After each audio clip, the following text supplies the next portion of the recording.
ئەبێ هەموو هەوڵێکی جددی بدرێ بۆ شکاندنی ئەو بربەستە، چونکە ئەوە ئومێدێکە. لە چاوپێکەوتنیی ڕۆژنامەوەنیدا شاناز ئیبراهیم ئەحمەد لێپرسراوی ناوەندی دەرەوەی یەکێتی نیشتیمانی کوردستان ڕایگەیاند کە شانازی بەوە دەکەن لەم خولەی هەڵبژاردنە پێشوەختەی تورکیا پارتی دیموکراتی گەلان ژمارەیەکی بەرچاو ژنی لە ناو لیستەکەیدا کردووەتە کاندیدی پارتەکەی. هەروە وتیشی بێگومان یەکسانی جەندەری بەخێر دەشکێتەوە بۆ ڕەوتی دیموکراتی. شاناز ئیبراهیم ئەحمەدەوەشی ڕاگەیاند هەبوونی ئەو ژمارە زۆرە لە ژنان لە ناولیستی هەدەپەدا بەڵگەی و ڕاستیەیە کە گەلی کورد ڕێبەرایەتی کۆمەڵگەیەک دەکات کە لە ناخەوە کۆمەڵگەیەکی زیندووە. هەروە وتیشی ناکرێت هەڵبژاردننی باکووری کوردستان و ئەزمموی کوردەکان لە باکوور پشتگوێ بخەن و شەرمنانە لە بەردەمیا بوەستن و پاڵی لێ بدەنەوە و بە تەنگیانەوە نەچن. دەربارەی ڕۆڵی جەوهەریانەی ژن لە خەباتی مەدەنیانی گەلی کووردا شاناز ئیبراهیم ئەحمەد باسی لەوە کرد کە ژنانی کۆبانێ تەواوی ئەو بیرە چەقبەستویان گۆڕی کە پێی وابوو ژنان کەم دەست و لاواز و کەم ئیرادن. نەخێر لە کۆبانێ ئیرادەی ڕاستەقینەی ژنان دەرکەوتووە، ژنان بوونە قەڵغانی پاراستنی ئارامی و پاراستنی وڵات و ئازادی.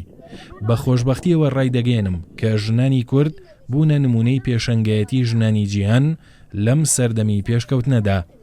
هەر لە درێژێ و چاوپێکەوتنە ڕۆژنامە نووسێدا لێپرسراوی ناوەندی دەرەوەی یەکێتی نیشتیمانی کوردستان دەربارەی پشتیوانی و پشتگیریکردنی مادی و معنەوی لە لیستی پارتی دیموکراتی گەلان هەدەپە لە هەڵبژاردنە پەرلەمانیەکەی یەکێتی تشرینی دووەمدا ڕایگەیاند دەبێت گەلی کورد لە هەر چوار پارچەی کوردستان ئازایەنە پشتیوانی هەدەبە بکەن لە باکووری کوردستان و تورکیا، چونکە سەرکەوتنی ئەزمموی سیاسی هەدەپە سەرکەوتنی ئەزمموی سیاسیە لە باشوور و خۆڕەڵات و خۆراوای کوردستان. گرنگە لە باشووری کوردستان و ئەم هەرێمە ئازادی خوازان لە نێو ڕێکخراوە مەدەنیەکان و ناو پارتە سیاسیەکانی باشوور پشتیوانی خەباتی هەدەپە و دیموکراتی خوازان بن لە باکووری کوردستان، سنگینانە پشتی ئەو ڕەوتە دیموکراتیە بکەن.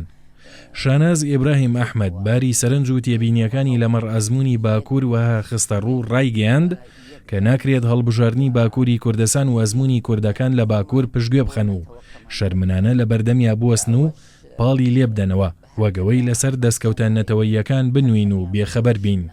لایەنە سیاسیەکانی کوردستان لەسەریان ئەرکە کە پشت و پەنای کوردانی باکوور بن، چونکە باکوور بەشێکی دانەبڕاوی نەخشەی سیاسی کوردستانە، کلیلی چارەسەری مەسەلەی ڕەوای کووردە لە ناوچەکەدا.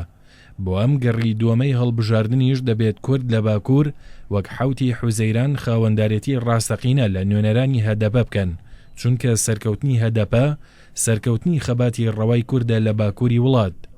شاناز ئیبراهیم ئەحمەد ڕایگەیاند وەک سیاسی ئەگەگەرچی ئێستا لە باکوور نیم، بەڵام ئەرکە کە لەوێ بوونم هەبوایە و ماڵ بە ماڵ و کۆڵان بە کۆڵان و شار بە شار و گوند بە گوندی باکووری کوردستان بگەڕامایە و لەگەڵ نوێنەرانی کورد سەرگەرمی کۆکردنەوەی دەنگی گەلێکی ستەمدیدەی وەک کورد بوومایە کە سەدان ساڵە لەسەر خاک و ئاوی خۆی نکۆڵی لە بوونی دەکرێ و وەک تورکی شاخستانی تەماشا دەکرێ.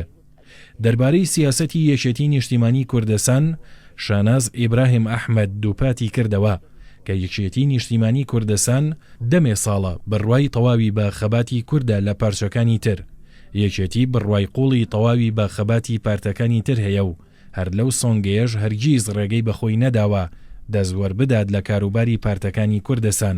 یەکێتی بڕوای تەواوەتی هەیە کە دەبێت لە پێناو کوردستان هەرچیەک لە دەستی بێت بیکات بۆ سەرکەوتنی دیموکراتی پارچەکانی تر.